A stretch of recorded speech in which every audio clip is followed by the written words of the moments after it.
This is the Dive Into Discovery podcast, where curiosity meets insight, and every conversation uncovers a new layer of understanding.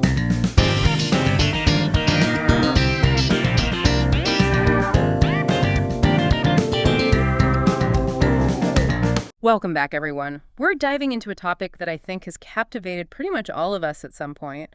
How on earth did the ancient Egyptians build those incredible pyramids? Yeah, it's one of those enduring mysteries, isn't it? We're talking thousands of years ago, limited technology, and yet they pulled off these feats of engineering that we're still trying to fully grasp today. We've all seen those pictures, the massive pyramids rising up from the desert, but it's easy to forget the sheer scale and the incredible effort that went into creating them. Exactly. And that's what we're going to try to unpack in this deep dive. We've got a ton of research ready to go. Perfect. So are we talking ramps? Ramps? Maybe not. Okay. Cryptic. We'll get there, I promise.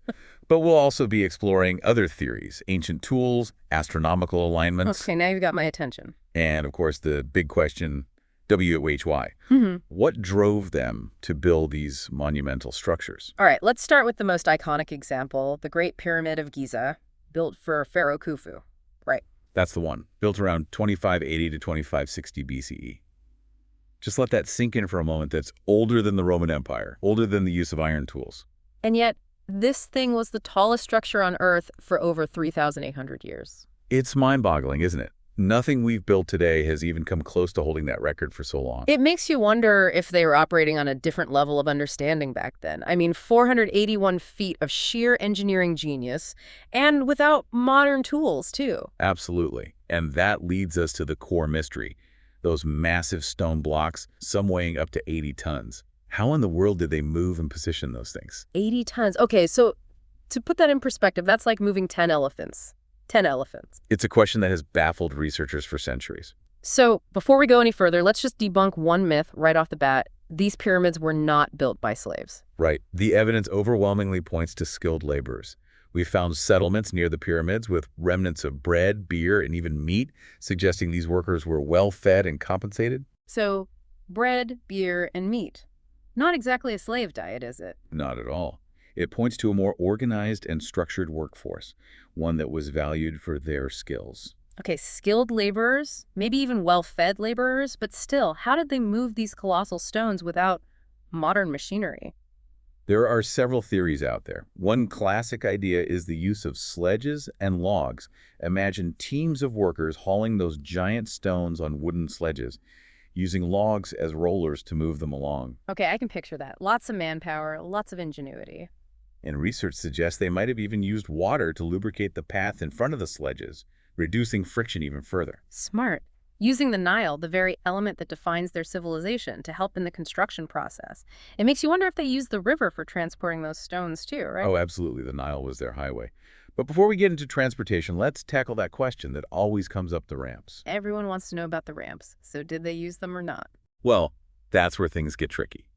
There's no direct archaeological evidence of ramps being used, but there are plenty of theories. So let's hear them. What kind of ramps are we talking about? One idea is a massive straight ramp leading all the way to the top.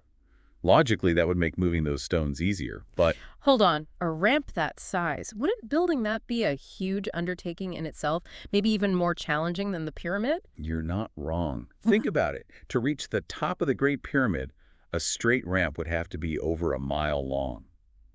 Not to mention the resources and labor needed to build such a thing. Okay, so a straight ramp might not be the most practical solution, maybe something a little less intense. So another possibility is a zigzagging ramp. A bit more manageable, right? Makes sense. A zigzagging ramp would lessen the incline. But even then, it would still be a pretty massive structure, wouldn't it? And wouldn't we have found some trace of it by now? That's the biggest problem with these ramp theories, the lack of evidence. If they did use ramps, wouldn't there be some remnants? Wood fragments, maybe even the foundations of those ramps? It's like they vanished into thin air. That's what I find so intriguing, and it makes me wonder if maybe we've been approaching this whole ramp question from the wrong angle. What if they had another way to move those blocks, a method we haven't even considered? It's entirely possible. We're talking about a civilization that achieved feats of engineering that still amaze us today. So, let's keep an open mind as we explore other possibilities. Okay, I'm all ears. What are these alternative theories? What if ramps weren't involved at all? Well, before we dive into those, let's talk about the stones themselves, where they came from, and how they got to the pyramid site. I thought most of the stones came from the Giza Plateau itself, right? You're right. The majority of the limestone blocks used in the Great Pyramid were quarried right there on the plateau. So for the bulk of the material, they had a relatively local source. Okay, that makes sense. But what about those enormous granite blocks in Khufu's burial chamber? The ones that weigh up to 80 tons each. Those couldn't have come from the plateau, could they? Nope, those are a different story altogether. Those granite blocks were quarried in Aswan, hundreds of miles south of Giza. Hundreds of miles. How did they even transport those things back then? That would be a massive undertaking even today. It was an incredible logistical feat. Imagine those massive granite blocks first quarried in Aswan, then transported to the Nile, loaded onto boats. Okay, hold on. How did they even get those 80-ton blocks onto boats in the first place? Well, they didn't have cranes, as we know them, but they must have had a sophisticated system of levers, rollers, and perhaps even ramps specifically designed for loading and unloading. They understood the principles of physics, using leverage to their advantage. So they're using their knowledge to overcome these physical challenges, but still, transporting those blocks down the Nile, that must have been quite a sight. Picture this. Massive granite blocks loaded onto boats, sailing down the Nile towards Giza. And they likely used the river currents and the prevailing winds to help them along. The Nile was their highway. It's incredible to think that all of this was happening with relatively simple tools. Copper chisels, stone hammers, wooden rollers. It speaks volumes about their skill and ingenuity, doesn't it? Yeah. They didn't have the powerful machinery we rely on today, but they understood their environment and how to work with it. Okay, so they've got these blocks on boats. They've sailed them down the Nile. Then what? How do they get them from the boats to the pyramid site? That's where their mastery of water comes in again. They might have dug canals from the Nile, leading right to the base of the pyramid. Like an ancient Egyptian waterway system, bringing those massive blocks right to their doorstep. Exactly. And some experts even believe they might have flooded these canals to make it easier to move the barges loaded with those heavy stones. Wow. Using the Nile's floods to aid in construction. They weren't just working with the river, they were working with the rhythm of the entire ecosystem. They were masters of adapting to their environment and using it to achieve their ambitious goals. But even after they got those blocks to the base of the pyramid, the question remains, how did they lift those 80-ton behemoths into place? This is where those ramp theories come back into play, right? Right. But remember, there are a lot of challenges with those ramp theories.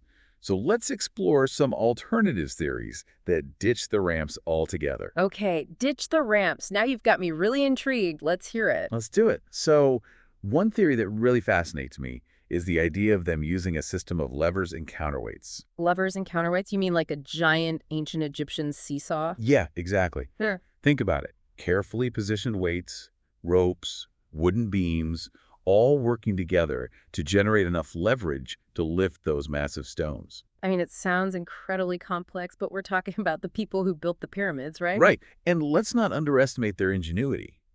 They might not have had modern technology, but they had a deep understanding of physics and how to work with the forces of nature.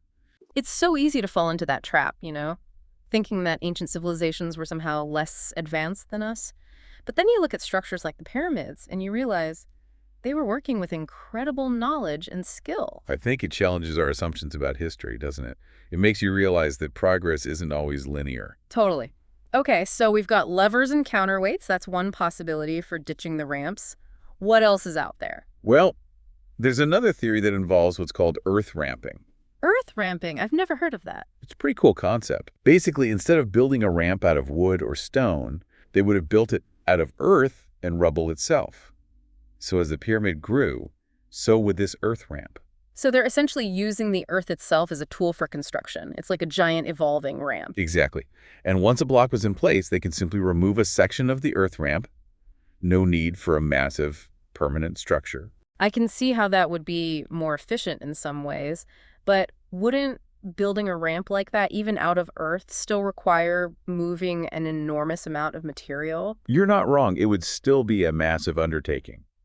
But remember, they had a huge workforce, and labor was readily available, especially during the Nile's flood season when farming was impossible. Right. They were already integrating their construction projects with the natural rhythms of their environment. So it makes sense that they would utilize those resources to the fullest. They were masters of working with what they had, whether it was the river, the wind, the earth itself. Okay, so we've got levers and counterweights, earth ramps. Oh.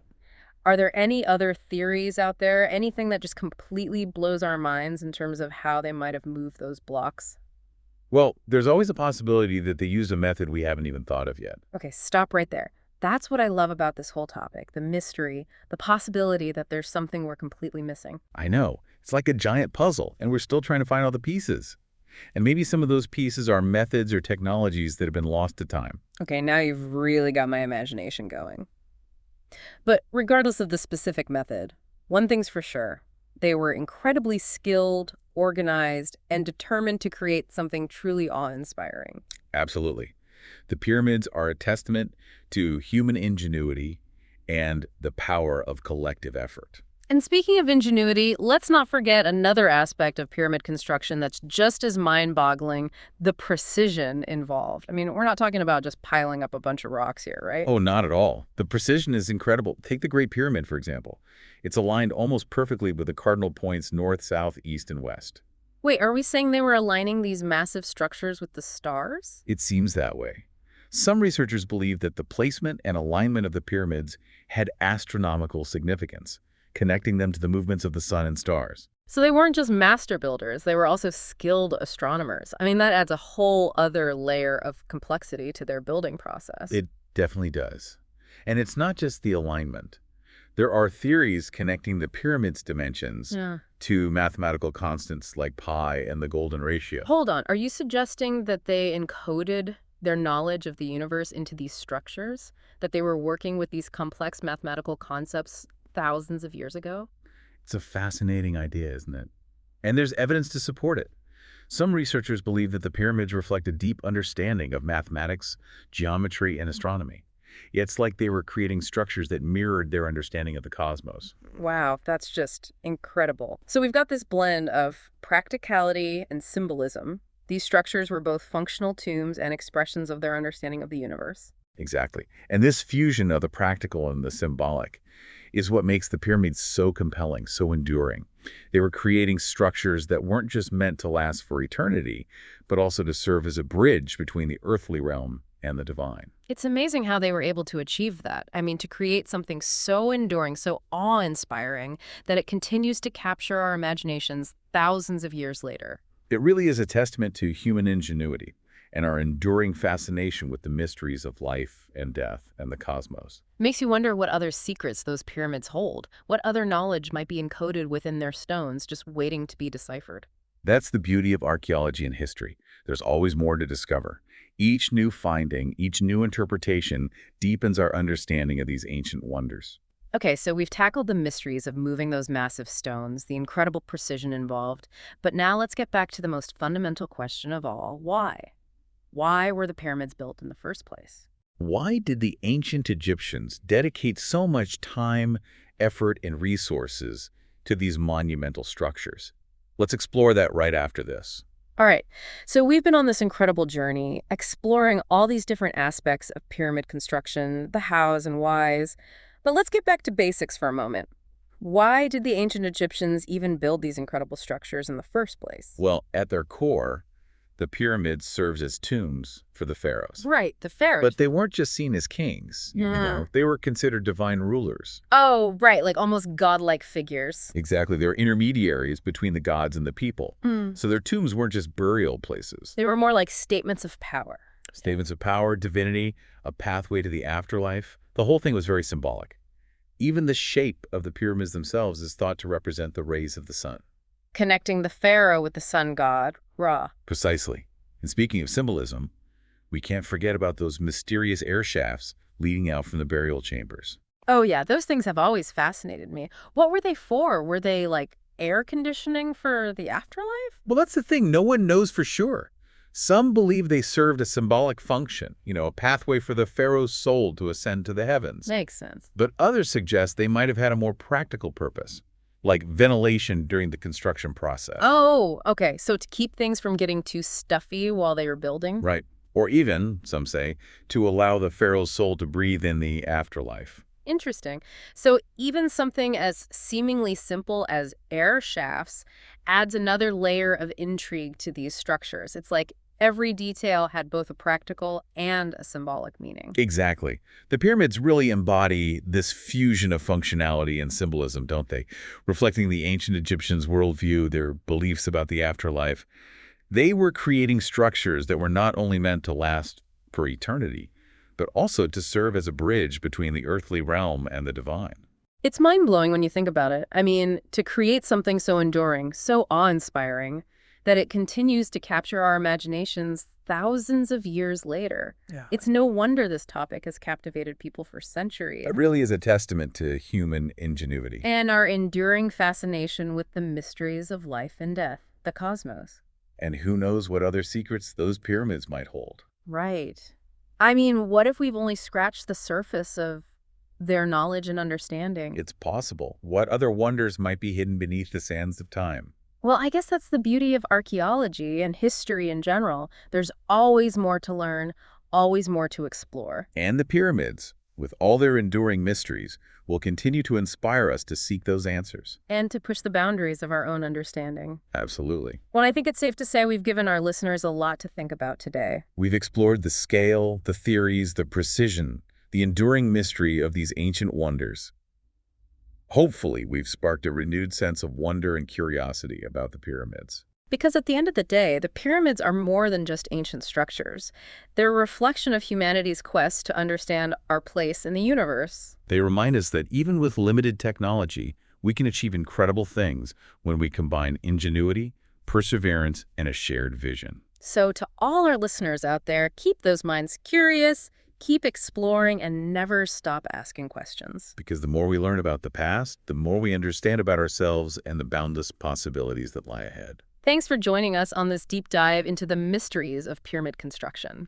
Until next time, keep exploring. What did you think of this week's episode? We'd love to hear your thoughts in the comments.